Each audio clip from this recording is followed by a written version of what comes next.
वो आपके सपनों के खिलाफ नहीं, आपको करीब देखना नहीं चाहता। પછી અંદર એટલે ભાઈ જો ને આનું આવું જ છે હવે અને એમાં પરણ્યો પછી હવે રાતના એમ કે અમે જઈએ બહાર અરે પણ સાડા मतलब જ્યાં સુધી હું You're સ્ત્રીને talking to ઓળખું the wrong person. આ કોઈ બીજાની સાથે વાત કરજો. પગારમાં આમ એવો જ તમારો થાય આમ 1000 રૂપિયા પગાર હોવો જોઈએ મહિનાનો તારે વધારે ચિંતા કરવાની અમે તો હજી 4-5 વર્ષ કંઈક કરી લઈશું હા હવે સારું 100 110 120 આપણે ક્યાં પહોંચીશું? પુતિન પણ ઘરે જાય તો પછી એને કદાચ લોકો રિટાયર્ડ થયા હોય છે ત્યાં આસપાસના લોકો ઘરમાં રહેતા લોકો કંટાળી જાય છે વ્યક્તિથી. પ્રેગ્નન્સી થી માંડીને એને પછી સ્કૂલિંગ થી માંડીને બધી જ ચીજ ઇઝ અ ફરી એટલે સાલું એન્જોયમેન્ટ વાત જ ઉડવા માંડી છે. અને એ જો અપેક્ષા રાખીશ તો હું ખોટી અપેક્ષા એ છે અને હું દુઃખી જ થઈશ. પુરુષ ઓફિશિયલી નિવૃત્ત થાય છે, સ્ત્રી જે વર્કિંગ વુમન છે ઓફિશિયલી રિટાયર થાય છે, પણ બા એ ક્યારે રિટાયર થશે? આ ખોટું છે પકડાઈ જાય એટલે હું કહું કે હું મિકેનિક છું તમે ગાડી લઈ આવો મને 5 મિનિટમાં ખબર પડશે કે આ ખોટું છે ભગવાન ટચ વુડ શું છે તો બરાબર છે રોજનો નિત્યક્રમ હોઈ શકે ચાલો હવે જમે પેલું લગાડી યાર હવે સાથે બેસીને બધા રડીએ એવું થોડું હોય લાઇટ્સ કેમેરા એક્શન એક્શન. મારું નામ અંકિત છે, ટોપ એફએમ તમે ટ્યુન ઇન કર્યું છે ને આજે પેલું કહેવાય છે ને અનુભવ, હું આજે અનુભવ સાથે બેઠો છું. મારી સાથે એટલા બધા સરસ મજાના એક્ટ્રેસ છે અને એ અનુભવ સાથે બેસવાનો મને મોકો મળ્યો છે. I am being seated with institution of an acting. તો રાઈટ સાઈડ લેફ્ટ સાઈડ બધી બાજુમાં એ જ છે. બચુની બેનપણી સરસ મજાની ફિલ્મ આવવા જઈ રહી છે 27મી ઓગસ્ટ અને એની સ્ટારકાસ્ટ એના ડિરેક્ટર મારી સાથે બેઠા છે. અને સૌથી પહેલાં હું એક ગજબ પ્રતિભાને તમારી સમક્ષ પ્રેઝન્ટ કરવા માંગીશ કે જે એટલા સુંદર છે અને મને ખરેખર સવાલ થાય છે રત્નાબેન તમને એ પ્રશ્ન હું પૂછવા માંગીશ સૌથી પહેલો કે તમે આટલા બ્યુટીફુલ છો, આટલા સરસ દેખાવ છો, એની સાથે સાથે એક વસ્તુ જે મને બહુ જ પસંદ આવી છે કે જ્યારે માણસ પેલો ગુસ્સે થાય અને ગુસ્સાની નીચેનો એક ભાગ હોય છે, કંટાળેલો બી હોય અને પણ ગુસ્સો નથી કરી રહ્યો, કાઇન્ડ ઓફ ઇરિટેશન, અને એમાં જે તમે લાગો છો ને બહુ જ beautiful. I have seen this beauty. It's not an compliment, પણ હા બધા સાંભળો છો ને એટલે It's હું કોન્ફિડન્ટલી ઇરિટેટેડ રહીશ. ઇટ્સ અ ખૂબી which I have seen. Siddharth sir, બિલકુલ હું કહેવા માંગીશ કે તમે જાદુગર છો. જાદુગર એ પ્રકારના કે તમે એકદમ નાના બાળકથી લઈને જે છેલ્લી રેન્જ સુધીના માણસે બધાને ભેગા બેસીને હસાવી શકો છો. આ જાદુ ગુજરાતી ફિલ્મ ઇન્ડસ્ટ્રીમાં બીજા કોઈની પાસે નથી. સિદ્ધાર્થ સર, હું બહુ જ એ વાતથી અભિભૂત છું. અને વિપુલ સર, અગેન તમારી કમ્પ્લેન છે અને complain yes let's reveal it. અને કમ્પ્લેન એ છે કે મારા પપ્પા તમારી મૂવી જોઈ હતી ચાલ જીવી લઈએ, અને ત્યારથી ખરેખર એ લિટરલી વોન્ટ ટુ મતલબ એમને જવું જ છે ઉત્તરાખંડ. મેં હજુ જવા નથી દીધા, તમે એવી સરસ મજાની ફરીથી મૂવી લઈને આવ્યા છો કે બેંકોક. હવે બેંકોક હવે મને એ પરેશાની છે કે હવે શું કરું. પહેલા ત્યાં લઈ જજો, બેંકોક જોઈએ તો જઈ આવો, પણ પછી ઉત્તરાખંડ જરૂર જજો. હા જવું પડશે મારે. જવું જ અને જોઈએ. આપણા દેશમાં બિલકુલ. આપણો જ આટલો સુંદર દેશ છે, આને તો પહેલા જોઈ લઈએ 12 વાગવાની પહેલા. અને ઉત્તરાખંડના અમુક લોકેશન્સ તો એવા છે જ્યાં તમને એવું થાય કે આપણે શ્વાસ લઈશું ને તો પણ અવાજ થઈ જશે. એટલી નીરવ શાંતિ, એટલું મંત્રમુગ્ધ કરી નાખનારું વાતાવરણ છે. જેમ અમે ચોપતામાં શૂટ કર્યું હતું, અમે લોકો ત્યાં 8 દિવસ હતા, 7 દિવસ ચોપતામાં, સિગ્નલ જ નહીં, 7 દિવસ ફોન વગર પણ જીવી શકાય છે. એ અમને ઉત્તરાખંડ અને ઇલેક્ટ્રિસિટી નહીં ઇલેક્ટ્રિસિટી નહીં. જીવી લઈએ. હા વાવ. એન્ડ બિલકુલ હજુ પણ આપણી પાસે બે સરસ મજાના એક્ટ્રેસ છે, દેવર્ષિ શાહ અને ઇક્તુ રાંદેરિયા. કેમ છો? એકદમ મજા. એકવાર જોરદાર તાલી થઈ જાય સુપર હિટ સ્ટારકાસ્ટ માટે બચુની બેનપણી.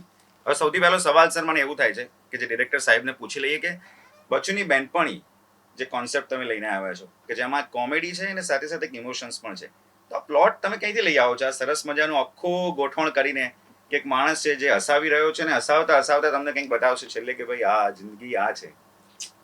અમે સિક્રેટ છે, વધારે આપતો નહીં. આપણે અહીંયા બેઠા છીએ, ક્યાંક ને ક્યાંક ઇમોશનના તાતણે બંધાયેલા જ છીએ, somewhere or the other way. બિલકુલ. કે અમે અમારું એક ક્રિએશન લઈને આવી રહ્યા છે અને એ ક્રિએશનને તમે એપ્રિશિએટ કરો છો તો એ પણ એક ઇમોશન જ છે. અને promotion is another thing, but at the same time આજે તે કીધું કે સિદ્ધાર્થભાઈ જાદુગર છે, રત્નાબેન આટલા બ્યુટીફુલ દેખાય છે, તો એ ક્યાં છે? ક્યાંક ને ક્યાંક ઇમોશન તો જોડાયેલા છે. અને કોઈ પણ વાર્તા તમારી આસપાસ જ હોય છે અને એ આસપાસમાંથી જ તમારે પાત્રો વાર્તા એ હ્યુમન રિલેશનશિપ અને કોઈ પણ વાર્તા હ્યુમન રિલેશનશિપ વગર અધૂરી જ હોય છે. એટલે એ હાસ્ય સાથે જો તમે ઇમોશનનો તાતણેમાં સાથે ન જોડો તો લોકો રિલેટ જ ન થઈ શકે. હસવું તો છે જ, હાસ્ય ઉપજાવવું અઘરી વાત છે અને નિરૂપણ કરવું અઘરી વાત છે, પણ એની સાથે તમે જો એક સરસ સંદેશ કે એક સરસ અંડર કરંટ ઇમોશન આપો તો એ વાત વર્ષો તમને યાદ રહી જાય છે. એટલે ઇમોશનને પ્રોપર તમે એક હ્યુમરનું પેકેજિંગ આપો તો એ વસ્તુ અસ્મરણીય બની જ જાય. સિદ્ધાર્થ સર, આમ કેટલી વસ્તુ કહેવાય કે આ કોમેડી તમે લઈને આવો છો ને સાથે એક ઇમોશન્સ પણ એની પાછળ એક છે કે એ તમારે લોકો સુધી પહોંચાડવાનું છે. કેટલું સહેલું ને કેટલું અઘરું પડતું હોય છે આ વાતને એકદમ વીણવી એની સાથે? અઘરું નથી હોતું. અઘરું તો એવું છે કે સહેલું પણ એવું છે. માત્ર હ્યુમર અને ઇમોશન્સ પહોંચાડવા અઘરું છે એવું કંઈ નથી. કોઈ પણ પ્રકારની ફિલ્મ કરતા હોય જેનું જેવું કથાનક અને એને કેટલો તમે ન્યાય આપી શકો છો તમારા પરફોર્મન્સ દ્વારા, કે જે દિગ્દર્શકે વિચાર્યું છે, લેખકે વિચાર્યું છે, એને પડદા પર તમે કેટલું તાદ્રશ્ય કરી શકો છો બિલીફ સાથે, તો એ લોકો સુધી પહોંચે. પછી એ ગમે તે હોઈ શકે, એ કોઈ મર્ડર મિસ્ટ્રી પણ હોઈ શકે, એમાં પણ તમારે એટલા જ ઓતપ્રોત થઈને કામ કરવું પડે. માત્ર હસાવવા માટે મહેનત વધારે લાગે એવું પણ નથી. સો અભિનેતા માટે તો દરેક ચીજ કે દરેક પાત્ર એ તમારી સજ્જતા એટલી જ માગી લે છે, અને એમાં કેટલે અંશે તમે સફળ થાઓ છો એના ઉપર તમારી સફળતા નિર્ભર છે. બે યંગ બ્યુટીફુલ ટેલેન્ટેડ એક્ટર્સ છે આપણી સાથે, દેવર્ષિ અને યુક્તિ. તમે જે રીતે આ ફિલ્મમાં તમે જોડાયેલા છો કે એક પિતા કે જે કોઈ વસ્તુમાં મતલબ પીછેહટ કરી રહ્યો છે, એમને જિંદગી જીવી છે પણ એક એની જનરેશન મુજબ જીવી રહ્યા છો, નવી ડેફિનેશન આપવાની છે કે આ પણ એક હેપીનેસ છે. કેટલું કેવી રીતે તમે આ ફિલ્મમાં નિભાવ્યું? એ તો ઓડિયન્સ કહેશે, અને આઈ થિંક બહુ બધા લોકો જ્યારે જોશે એમને એ કેમિસ્ટ્રી પસંદ પડે અને મજા આવે તો આઈ થિંક એ વર્ડિક તો એમના તરફથી આવશે જ્યારે ફિલ્મ 27મીના આવશે, કે આ જેટલા પણ પ્રયત્ન અમે કર્યા છે કે આ ફિલ્મના માધ્યમ દ્વારા, વાર્તા દ્વારા જે અમારે લોકોને કહેવું છે, મજા કરાવી છે, કે એમને મજા પડે છે, એ વાત પહોંચે છે, તો એ 27મીના ખબર પડશે. એક મને બી આ સવાલ બહુ થઈ જતો હોય છે, પપ્પાને સમજાવો કે તમે જે રીતે જીવી રહ્યા છો ડેફિનેશન કઈ હેપીનેસની અલગ છે, એમને બસ એમની રિટાયર્ડ લાઈફ પછી એકદમ બેસી રહેવાનું ક્યાંક આ તે. મેં કીધું તમે ક્યાંક ફરો, અને આ જે જિંદગીમાં તમે જે બતાવી રહ્યા છો મને લાગે છે મારા પપ્પા ફરીથી જીદ કરશે કે મારે હવે જવું જોઈએ આ જગ્યા ઉપર. પણ દોસ્તો કેવું છે, આ અમારી જે જનરેશન અત્યારે જે બધા 60 વટાવી ચૂક્યા, અમે કેટલું જોઈ લીધું યાર. જેટલા આવિષ્કારો થયા, જેટલી શોધખોળ થઈ, એ બધી અમારા લાઈફ ટાઈમમાં થઈ યાર. ફ્રોમ સચ અ સિમ્પલ લાઈફસ્ટાઈલ, જ્યારે આવા કોઈ સ્ટ્રેસ નહોતો, આવી હરણફાળ કે આટલી બધી કોમ્પિટિશનનો જમાનો નહોતો, પૈસાની વેલ્યુ હતી યાર. હું સ્કૂલમાંથી થયો ને ત્યારે મગજમાં એમ હતું, બોસ આપણો પગાર જઈને મહિને 1000 રૂપિયા હોય. મગજમાં આમ એવો જ થવાનો થાય, 1000 રૂપિયા પગાર હોવો જોઈએ મહિનાનો. 1000 રૂપિયા આજે યાર હું પેટ્રોલ ભરાવતો પેલો ના પડે 1000 રૂપિયા ક્યાં 3000 का डालो तो चलेगा 2 दिन. but so we have seen so many things, અને હજી ઊભા છે જ્યાં એઆઈ આવીને ઊભું છે હવે અમારી સામે. એટલે અમને કદાચ હવે એક્ટરોને પણ હવે બાકાત થઈ જઈશું 4-5 વર્ષમાં. તારે વધારે ચિંતા કરવાની, અમે તો હજી 4-5 વર્ષ કંઈક કરી લઈશું. પણ so see no we have gone through so much. અને જેમ પપ્પા યાર રિટાયર છે તો એ સુકૂન પણ કેવું સરસ મજાની વાત છે, એની પણ એક આનંદ છે. નિવૃત્તિનો પણ એક આનંદ છે. Every generation has Enjoy its own કરવાનું. definition. પણ હું એક એમાં ઉમેરું કે એક જમાનો હતો, એટલીસ્ટ મારા મા બાપનો જે જમાનો 60, 70, 80 ત્યાં સુધી જીવન પતી જતું. બરાબર છે. બરાબર. એટલે બધા એવી તૈયારી મનમાં રાખતા 60 આપણે નિવૃત્ત થશું, 1-2 ડેકેડ્સ મજા કરીશું, જરા ફરીશું હરીશું, બાળકોને જોઈશું, એ લોકોની તરક્કી જોઈશું વગેરે, અને પછી તો જવાનો વખત આવી જશે. હવે સારું 100, 110, 120 આપણે ક્યાં પહોંચીશું અને પોતાની જાતને કેવી રીતે એન્ટરટેન કરીશું? નહીં તો વિચાર્યું જ નથી કે 120 પછી શું એમ તેમ. હું તમને કહું છું કે this is going to be a big problem for us, and the young are not prepared. આટલું લાંબુ for the next 70 years you have to look after your parents. વિચાર કર. We don't think of it like that. So older people today જાણી જોઈને કંઈક પોતાની જાતની interest પેદા કરવા પડે છે, નવી રીતે જીવવું શીખવું પડે છે. યુક્તિ, નેક્સ્ટ ક્વેશ્ચન કેટલું અઘરું લાગતું હોય છે પપ્પાને આ રીતે મનાવવું? અને જ્યારે કંઈક વસ્તુ કહેવાની આવે કે ભાઈ તમે પપ્પા આને આ કરી લો આમ તેમ, કેટલું અઘરું પડતું હોય છે આજની જનરેશન પ્રમાણે. એટલે કયા પપ્પાની વાત છે જરા કન્ફ્યુઝ થઈ ગઈ. પિક્ચરના પપ્પા કે પર્સનલ ના, real life. Real father. સૌથી પહેલા પપ્પાની વાત આવી અમે You can relate to, मतलब जो भी आप बता सको दोनों के बारे में. हाँ, કોન્ટ્રાડિક્શન ક્યાં થઈ રહ્યું છે? My father is still working, એટલે રિટાયર્ડ તો નથી થયા, પણ સમહાઉ આ વસ્તુ મેં સાંભળી છે કે જેના ફાધર્સ લોકો રિટાયર્ડ થયા હોય છે ત્યાં આસપાસના લોકો, એ ઘરમાં રહેતા લોકો કંટાળી જાય છે વ્યક્તિથી.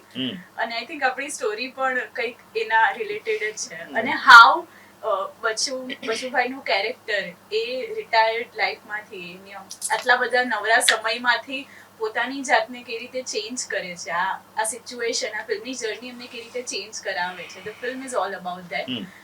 About my father is still working. તો આમ એવું તો નથી થયું, પણ સમહાઉ હું પપ્પાને એવું કંઈ કન્વે નથી કરી શકતી કે ના તમે આ ચેન્જ કરો તે ચેન્જ કરો. સમય જતા હવે મેં એમનો બિહેવિયર એક્સેપ્ટ કરી લીધો છે, એમના સારા ખરાબ પાસાઓ એક્સેપ્ટ કરી લીધા છે, અને મારામાં એ અન્ડરસ્ટેન્ડિંગ પણ આવી છે કે એ સમય એમનાથી જેટલું બેસ્ટ થતું હતું મને એટલું આપ્યું છે, અને અત્યારે પણ એમનાથી જે બેસ્ટ થાય છે એ લોકો એટલું મારા માટે કરી રહ્યા છે. બહુ તો સરસ વાત કરી. એક્સેપ્ટન્સ મારામાં આવી ગયું છે રાધર ધેન ચેન્જિંગ. એટલે એ એક્નોલેજમેન્ટ ગ્રેટિટ્યુડ હોય છે, એવું નથી કે તો યંગસ્ટર્સમાં નથી, નહીં હોય પણ છે. આજનો છે. જમાનો એટલો સ્પર્ધાત્મક થઈ ગયો છે કે એ લોકોને જ એટલા બધા ટેન્શન છે જે પહેલા કદાચ અમે ફેસ નથી કર્યા. યુ સી, સાચી વાત. તો આજે એ બધા બર્ડન સાથે તો ક્યાંક પછી એમનો ગુસ્સો પણ છટકી જાય કે બોલાઈ પણ જાય મા બાપને. અને મા બાપ જ્યારે નિવૃત્ત થઈ જાય ત્યારે સમય જ સમય છે. સો એવરી સ્મોલ થિંગ તમને એમ થાય એટલે ભાઈ આ ખોટું છે, ત્યાં ના બેસતો, આ ના કરતો, કેમ મોડું થયું, પણ એને એની પોતાના મગજનું એ ચાલી રહ્યું. એને એના બાળકો માટેની ચિંતા છે કે હવે યાર આનું એડમિશન થશે ને આજે એવરીથિંગ ઇઝ અ વરી. એટલે પ્રેગ્નન્સીથી માંડીને એને પછી સ્કૂલિંગથી માંડીને બધી જ ચીજ ઇઝ અ વરી. એટલે સાલું એન્જોયમેન્ટ વાત જ ઉડવા માંડી છે. હવે કઈ પણ પ્રસંગ બને છે તો એ ચિંતા લઈ આવે સાથે. So the Except whole- બચ્ચુની બેનપણી. સાવ ચિંતા વિના જોવા જજો, બહુ શાંતિ અને ચિંતા મુક્ત થઈ પણ જશે થઈ તમે પણ જશે. વિચારશો. હા સાચી વાત છે. એ તમને એ રસ્તો બતાડશે. રત્નાજી, તમે હંમેશા એકદમ સ્ટ્રોંગ એન્ડ લેયર્ડ વુમન એવા સરસ મજાના કેરેક્ટર પ્લે કર્યા છે. બચુની બેનપણી રોલમાં એવું શું ખાસ હશે કે જે અલગ તરી આવશે? હું ત્યાં પણ સ્ટ્રોંગ, વિલફુલ, ઓપિનિયનેટેડ વુમન છું. અનફોર્ચ્યુનેટલી મને બધા ડિરેક્ટર્સ એ જ એક અવતારમાં જુએ છે, તો એ તો છું જ, અને એ હું પર્સનલી પણ છું આઈ સપોઝ. પણ આ જે મને મારી કરતા અને મેં બીજું બધું કામ કર્યું છે એનાથી જુદું જે લાગ્યું એ કે આ પાત્ર એવું છે કે જે બીજાને કન્વિન્સ કરવાનો બહુ જ પ્રયત્ન નથી કરતું, પોતાની વાત કહી દે છે, તારે કન્વિન્સ હોય તો થઈ જાય, બરાબર. અને ફાઇન્ડ્સ a way to convince the person. એટલે સીધું નાક પકડવાનો પ્રયત્ન જ નથી કરતા બેન, આમ જ પકડે છે નાક. એમાં મજા પડી કરવાની. તો મને એવું લાગે છે કે છોકરીઓ અક્ષર એવી જ હોય છે, if I am not wrong, કે તમે મતલબ પૂર્ણ છે સ્ત્રી, અને એ ક્યારે તમને એવું નહીં કે તમે કે લેટ કન્વિન્સ મી, મતલબ એ એવું કઈ સિચ્યુએશન ક્રિએટ કરશે કે જેથી તમે એમને એ ડિઝાયરફુલી સ્વીકારીને એ કન્વિન્સ કરવા જશો. મતલબ જ્યાં સુધી હું સ્ત્રીને ટોકિંગ ટુ ઓળખું. The wrong person. આ કોઈ બીજાની સાથે વાત કરજો, મારી સાથે નહીં, નહીં તો બીજી કોઈ વાત જ નહીં થઈ શકે. તો હવે મારે આ મેડમે જે રીતે મને કહી દીધું કે ભાઈ આ સવાલ તો તમે નહીં જ કરી શકો, મને પણ આ એક નાનકડો અનુભવ હું એક વિદ્યાર્થી તરીકે પૂછી રહ્યો છું. જો તમે આમાં કંઈક એડ કરવા માંગતો તો બિલકુલ એક્સેપ્ટેબલ રહેશે અમારી માટે પણ. જરૂર, કારણ કે સ્ત્રી અને પુરુષ ડેફિનેટલી અલગ અલગ છે. આપણે એકબીજાથી આપણી જાતની અપેક્ષા ન રાખવી જોઈએ કે તમે મારી જેમ બિહેવ કરશો, મારે જરાય તમને એ અપેક્ષા ન રાખવી જોઈએ. બિલકુલ. અને એ જો અપેક્ષા રાખીશ તો હું ખોટી અપેક્ષા એ છે, અને હું દુઃખી જ થઈશ. વાત એવી છે કે જ્યારે આપણે આ બધી વસ્તુમાં આગળ વધતા હોય છે, જ્યારે નવી નવી જિંદગીઓ આપણે દેખતા હોઈએ છીએ, પિતા જ્યારે એનો એક નાનકડા શેલમાં હોય, એની પોતાની બાઉન્ડ્રીઝ તોડવાની હોય છે, ત્યારે દીકરા તરીકે કેટલું અઘરું પડતું હોય છે એને સમજાવવું કે ભાઈ તમે જે જીવી રહ્યા છો એ કંઈક અલગ છે, દુનિયા આ પણ છે. એટલે મારા ફાધર રિટાયર્ડ ઓફિસર છે, અને જ્યારે મારે એન્ટરટેનમેન્ટમાં આવતું, પરફોર્મિંગ આર્ટ્સમાં આવતું, તો એમના માટે એક ડિફરન્ટ એજ્યુકેશન જ હતું, કારણ કે ઓફિસર હોય તો એક અલગ ટાઈપનું ડિસિપ્લિન હતું. અને એમને મને જીવનમાં એ જ કીધું હતું જ્યારે શરૂઆત મેં કરી હતી કે નાના મોટા જેટલા કામો કરીએ કે તારે જે કરવું એ કર, મહિને કેટલા કમાય છે, પછી એટલે ફ્રીડમ કેવું થાય કે સિલેક્ટિવ ફ્રીडम થઈ જાય એક point પછી એક ઝાकिर खान ने जो लाइन की थी ना वो आपके सपनों के खिलाफ नहीं आपको गरीब देखना नहीं चाहते बहुत अच्छी बात, એટલે એમને કેવું છે તમારા बहुत अच्छी बात, जरा फिर से दोहराओ और जरा जोर से बोलो. हाँ भाई जाकिर साहब ने यही कहा था कि ना पेरेंट्स आपके बच्चों के सपनों के खिलाफ नहीं है वो सिर्फ आपको गरीब देखना नहीं चाहते તો એ કેવું છે કે મજબૂરીમાં એમને નથી જોવા બાળકોને કે આપણે જેટલું મેં કર્યું છે એટલું તો આપણે મેન્ટેન કરીએ એ ઉપરાંત તારે કરવું હોય તો કરજે પણ એનાથી નીચે કેમ સેક્રિફાઈસ કરવી જિંદગી મેં કરી દે તું કેમ કરે છે એટલે એટલું જ હતું એટલે પછી મને એવું થાય કે આઈ થિંક કામ કરીને તમે જે તમારું વર્થ થોડું થોડું પ્રૂવ થતું જાય ને ત્યાં એમને કોન્ફિડન્સ મળતું જાય છે કે ના યાર 4 લોકો એને બોલાવે છે એને થોડું કામ એમનું ગમે છે અને એને કામથી કામ મળે છે તો ફીલ કમ્ફર્ટેબલ કે ના હવે એને જે લાઈન પકડી છે વાંધો નથી એટલે આઈ થિંક એ જર્ની જ છે તરત હજી બી હું આજ સુધી બી મનાવું છું આ ફિલ્મ પછી એવું થશે કે હવે બીજું શું શોધવાનું છે શું નવું કામ કરવાનું છે તો રાહ જોવી પડશે તો ત્યારે એમની જોડે ફરીથી ચર્ચા થશે જ તો પણ I think that's an ongoing process અને જ્યારે કંઈક બની જઈશું કે જ્યારે કામ તમને શોધશે ને તમે નહીં શોધો કામને ત્યારે I think he'll be more than comfortable કે ના સારું કર્યું આ કર્યું બિલકુલ સાચી વાત છે અને બાળકને એટલું પિતાને સમજતો પણ એટલો હોય છે અને પિતા પણ એની રીતે સમજતા હોય છે કંઈક ગેપ હોય છે જે એકબીજાને કહી નથી શકતા કે આવું આવું ચાલી રહ્યું જિંદગીમાં ના હવે એવું નથી રહ્યું હવેના બાળકો બિલકુલ ગેપ એવું નથી એ પોતાની એને એ મારા ખ્યાલથી બહુ જ પોઝિટિવ પોઈન્ટ છે કે પોતાની વાતો વ્યક્ત કરી શકે છે અમે નહોતા કરી શકતા કારણ કે એ અપબ્રિંગિંગ એવું હતું એ માહોલ એવો હતો એ જમાનો એવો હતો અને હા અને નહીં એટલે આજના જનરેશનમાં પણ આમન્ય તો છે જ પણ એ બહુ ઝડપ રીતે પોતાના વિચારો રજૂ કરી શકે છે અને તમને વિચાર કરતા મૂકે છે કે whatever you are thinking is correct or not બરાબર સો એ ખૂબ મહત્વની વાત છે અને બચુમાં પણ એ જ વાત છે કે એક પિતા પોતાની રીતે એક જિંદગી જીવ્યો છે અને એ જ રીતે જીવતો આવ્યો છે અને એના પોતાના પણ કારણો છે કે એ આવી રીતે શું કામ જીવે છે પણ બાળકો એ ઈચ્છે છે કે એ જે રીતે જીવ્યા છે હવે એને આજના જમાના પ્રમાણે આજની રીતે એન્જોય કરીને જીવવું જોઈએ તો આ બહુ જ સરસ વાત છે કે આજનું જનરેશન આપણે માનીએ છીએ કે ઇરિસ્પોન્સિબલ છે પણ આ પિક્ચરમાં તમને ખબર પડશે કે કેટલી રિસ્પોન્સિબિલિટીથી કેટલી સમજદારીથી કેટલી હ્યુમરસ રીતે એ આખી ફાધરની લાઈફ કઈ રીતે ચેન્જ કરે છે ઇટ્સ અ બ્યુટીફુલ સ્ટોરી મારા હિસાબે મેં જ્યારે કન્સીવ કર્યું હતું ત્યારે એ જ વાત મને સૌથી વધારે ગમી હતી આ વિચાર તમને જ્યાંથી પણ ક્લિક થયો છે જે જગ્યાએથી તમે પણ બાળકની આ આટલી વિચારસરણી કે જે તમે કીધું આજની જનરેશન પ્રમાણે જે વિચારી શકે છે અને એ ઢાંચામાં મૂકીને પોતાના પિતાને જોવે છે કે પપ્પા તમે આ પણ કરી લો એક બહુ જ તમે જે આખો પ્લોટ રેડી કર્યો છે કે એક વિડોર છે અને એની બેન છે એમને બે બધું કહી દેશો તમે એને ટ્રેલર ટ્રેલર જ જોયું છે ટ્રેલરમાંથી જે જોયું જ કે છે thinking and interpretation and expansion બરાબર अब मुझे डर लगा है मैडम से बट हमारे पीछे कैसे बैसना પણ મેડમ નેક્સ્ટ સવાલ તમને છે આઉચ કે જ્યારે બી માણસ આવી જર્નીમાંથી પસાર થતો હોય છે પત્ની નથી હોતી અને બાળકો જ્યારે વિચારી રહ્યા હોય છે પોતાના પિતાનું કે પપ્પા તમે પણ આ જિંદગી જીવો વ્યવસ્થિત રીતે આમ તેમ બધી રીતે અને જ્યારે એને સેકન્ડ ચાન્સ મળવાનો હોય જિંદગીમાં આ રીતે તો what do think about that second chance કે એ વ્યક્તિએ એક્સેપ્ટ કરી લેવું જોઈએ સ્વીકારવો જોઈએ પોતાની જિંદગી માટે આગળ કે પછી કેવી રીતે just your opinion my opinion would be of course સ્વીકારવું જોઈએ કારણ કે એઝ આઈ સેડ જો આપણે 60 પછી ફક્ત મોતની ની વાટ જોતા બેસવું ન હોય તો આપણે કંઈક કરવું પડશે ને અને કઈ રીતે કરવું પડશે જે લોકો ફાઇનાન્શિયલી સિક્યોર છે એ લોકોની વાત જુદી છે કારણ કે દેન ધોઝ સિનિયર્સ જે ફાઇનાન્શિયલી પોતાના પગ પર ઊભા છે એ લોકો પોતાનું જીવન પોતાની રીતે વિચાર કરી શકે છે પણ ટ્રેડિશનલી આપણે બુઝુર્ગોને એવી જ રીતે જોયા છે કે બધું ઘરમાં જ હોય એ હવે ઘરનું અથવા ભગવાનનું નામ લે બીજું કંઈ નહીં કરવાનું ભગવાનનું નામ લો આપણે કહીએ છીએ બિલકુલ વયસ્ક લોકોને કે ભગવાનનું નામ લો જરૂર ભગવાનનું નામ લો તમને એનામાં આનંદ મળતો હોય તો પણ આ દુનિયા ઘણી છે અને કામ કરતા વખતે આપણે દુનિયા પૂરી રીતે એક્સપ્લોર નથી કરી શકતા જ્યારે આપણે વર્કિંગ યર્સમાં છીએ હવે ચાન્સ મળે છે અમને to see and do things જે અમને પહેલા ચાન્સ નહોતો મળતો જ્યારે બાળકો ઉછેરતા હતા અમે ત્યારે વખત એક સેકન્ડનો વખત નહીં કામ કરો ઘરે જાઓ આમ ઉપર જોવાનો વખત નહોતો તમે સ્ત્રીને પૂછો કેવી રીતે એ કામ થાય છે હા સાંજના આપણે બહાર ઈંડા ખાઈને પછી ઘરે 5 ચા વાવીને આવી નથી શકતા અમે લોકો અમારે ઘરે જ બેઠવું પડે છે અને નેક્સ્ટ ડે ની તૈયારી કરવી પડે છે. સો આ બધા કામમાંથી હવે લોકો નિવૃત્ત થયા. પુરુષ ઓફિશિયલી નિવૃત્ત થાય છે, સ્ત્રી જે વર્કિંગ વુમન છે ઓફિશિયલી રિટાયર થાય છે. પણ બા એ ક્યારે રિટાયર થશે? અને બા રિટાયર થયા પછી કરશે શું? પોતાની વહુ સાથે કચકચ કરશે? ના, હું કહું છું કે કઈ બહાર આપણે જોવું જ પડશે દુનિયાને. આ જ સવાલ તમને જ પૂછી રહ્યો છું કે કેટલું સહેલું હોય છે પુરુષ માટે ફરીથી એ જિંદગીમાં જવું અને કેટલું અઘરું? કઈ જિંદગીમાં જવું? હા, સેકન્ડ ચાન્સ લાઈફના. એ છે ને બહુ વ્યક્તિગત છે, વ્યક્તિગત. બહુ જ વ્યક્તિગત છે.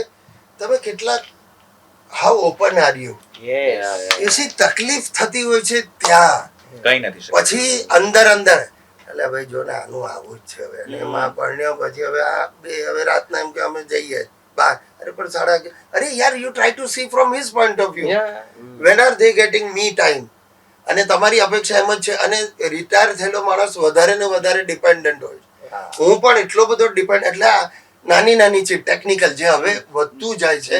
મેં કહું ભાઈ હવે તો માંદા પડવું એ અઘરું જ, કારણ કે એવરીથિંગ ઇઝ ઓનલાઈન. મેં કહું આ મને આવડશે જ નહીં કોઈ દિવસ, ને મારે હવે શીખવું પણ નથી, મને ઉત્સાહ પણ નથી યાર. આઈ ફીલ ફટીગ કે મને નહીં શીખવાડો ને યાર, મને ઓનલાઈન હજી કઈ શોપિંગ નથી. તો મેં કહું હું સુખી છું યાર, મારા દર અડધા કલાકે ડબ્બા આવે છે, મારે નથી જોઈતું. સો ઇન શોર્ટ, જે ઘણા બધા મારી સાથે અગ્રી પણ થશે, the technology is bogging down this generation. અને સાથે એવા પણ મેં જોયા છે 70 વર્ષના માણસો પણ જે મારી બાજુમાં પ્લેનમાં બેઠા હોય ને લેપટોપ હોય એની પાસે, ખાલી મને ઈર્ષા આવે, મને બહુ ઈર્ષા આવે. અને અમેરિકામાં તો મેં બહુ જ જોયા છે, આખું પ્લેન બેઠું હોય, બધા જ કામ કરતા હોય.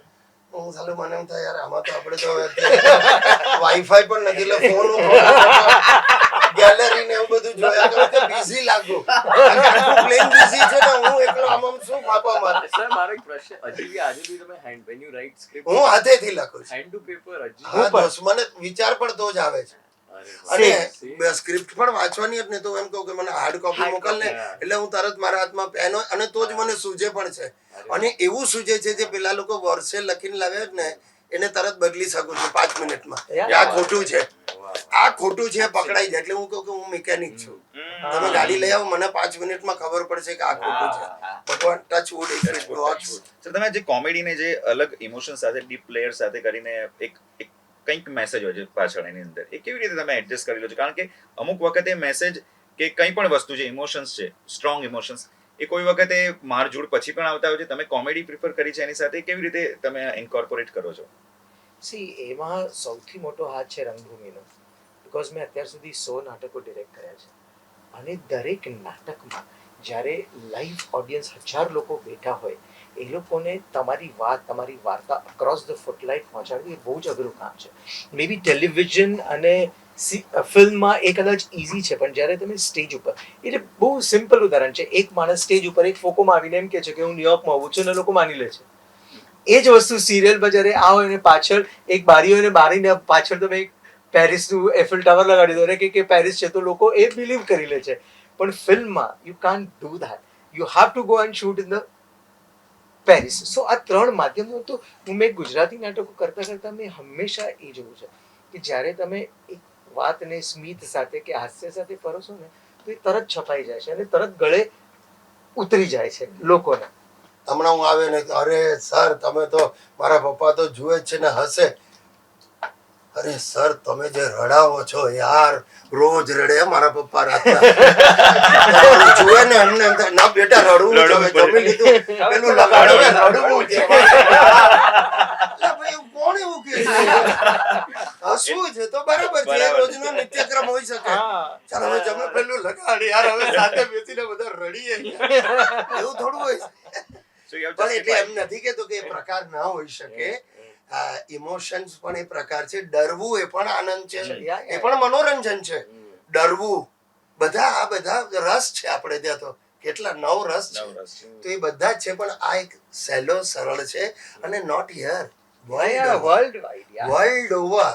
અને સૌથી સહેલો પ્રકાર છે હસબન્ડ વાઇફ કોમેડી, કારણ કે બધે બધાને લાગુ એમાં ભાષા પછી ગાણું થઈ જાય છે. અને સિચ્યુએશનો લગભગ બધે સરખી જ છે. પછી રશિયા હોય કે આ હોય કે તે હોય, પુતિન પણ ઘરે જાય તો પછી એને કદાચ કે સર જે જનરેશન પ્રમાણે જે કંઈક કદાચ આપણને એવું લાગતું હોય કે ખૂટી રહ્યું છે મેમ, કે એક જનરેશનમાંથી મતલબ હું કોઈ મારા એલ્ડર સાથે મતલબ મારા કોઈ પપ્પા હોય દાદા એમની સાથે જે સંવાદ કરતો હોઉં છું, એ ક્યાં વાતચીતમાં શું ખૂટી રહ્યું હોય એવું લાગતું હોય છે, અથવા તો અન્ડરસ્ટેન્ડિંગમાં, અને કેવી રીતે કન્વે કરવું જોઈએ? મે બી ઇન્ટરેસ્ટ ઓછો છે, ખાસ કરીને ઓલ્ડર લોકો, જેમ હમણાં સિદ્ધાર્થે કહ્યું, મેં પણ એક્સપિરિયન્સ કર્યું છે કે હવે મારે નથી વધારે જાણવું, મારે નથી વધારે નવી નવી વસ્તુઓ શીખવી. ઘણી વાર એવું લાગે, then you have to tell yourself કે ના, that is a wrong attitude. આપણે કોન્સ્ટન્ટલી ઓપન રહેવું જરૂરી છે, પણ થાક લાગે છે, there is no doubt about that. A accept કરવું પડે ને બંને તરફથી. મોટા પોતાથી અલગ ઉંમરના વ્યક્તિ સાથે વાત કરતા વખતે બહુ વધારે એફર્ટ કરવી પડે છે. હું જ્યારે મારા બાળકો જોડે વાત કરું છું, I have to think like them. And it becomes difficult. Sometimes I just feel કે અરે બાપ, આટલી ઈઝી વસ્તુ છે, 40 વર્ષનો મારો અનુભવ છે, કેવું છું તે માની જાને. પણ ના, એને પણ અરાઈવ કરવાની જરૂરત છે, જેમ હું અરાઈવ કરી શકી મારા આઈડિયાઝ સુધી, અને મારા પેરેન્ટ્સે મને છૂટ આપી અહીંયા પહોંચવાની, એટલે મારે પણ એ આગળ વધારવાની વાત છે ને. અને એક વસ્તુ તો મને ડેફિનેટલી એમ લાગે છે કે પેરેન્ટ્સની જે એક attitude which I am seeing a lot of nowadays, કે મેં જે દુઃખ જોયું ને એ મારા બાળકો ન જુએ, એ ખોટો એટીટ્યુડ છે મારા હિસાબે. તમે જો દુઃખ સુખ ન જુઓ તો જીવનનું શું સમજશો અને ક્યાં સુધી પહોંચી શકશો? પોતાની જાતને કેટલું બચાવી શકશું આપણે? દુઃખ સુખ મળવાના જ છે, જાત જાતના એક્સપિરિયન્સીસ આવવાના જ છે, એને આપણે એમ્બ્રેસ કરીએ. કોઈ પણ ઉંમરના હોઈએ, યંગ એ પણ કરવું પડે, એલ્ડરલી એ પણ કરવું પડે, આપણે બધાએ કરવું પડવાનું છે, to keep one self open to new experiences. And જ્યાં નથી સમજણ પડતી ત્યાં સવાલ પૂછો ને, વાત કરો ને, બૂમાબૂમ કરવા કરતા, જજમેન્ટ આપવા કરતા, બંને તરફથી. સો કોન્વર્સેશન, કમ્યુનિકેશન અને ફાઇનલી લવ. બહુ અંગત વાત છે. રિલેશન્સ, સિચ્યુએશન્સ દરેક કુટુંબ પ્રમાણે બદલાય, કુટુંબના ફેબ્રિક પ્રમાણે બદલાય. વિપુલ સરસ ટોપિક લઈને આવ્યા છે કે જેમાં એક બાળક એટલે એક પુત્ર એ પપ્પાનો ફ્રેન્ડ બનીને એ શેલમાં જાય છે કે તમારે આ કરવું જોઈએ, અને એમને પણ ટ્રાય કરે કે ચાલો તમે પણ આ નિખાર જોઈ લો. બહુ સરસ મજાની ફિલ્મ આવી રહી છે બચ્ચુની બેનપણી, 27મી ઓગસ્ટ. બિલકુલ જોવાનું ભૂલતા નહીં તમારા નજીકના સિનેમાઘરોમાં. અને હા, ઓટીટી પર આવે એની રાહ જોતા નહીં. કોકોનટ મોશન પિક્ચરની આ ફિલ્મ છે, અગાઉની પણ ફિલ્મો જેમ હતી જ. થેન્ક યુ સો મચ, બહુ જ મજા આવી. બચ્ચુની બેનપણી ફિલ્મની સ્ટારકાસ્ટ આપણી સાથે હતી. Thank you so much.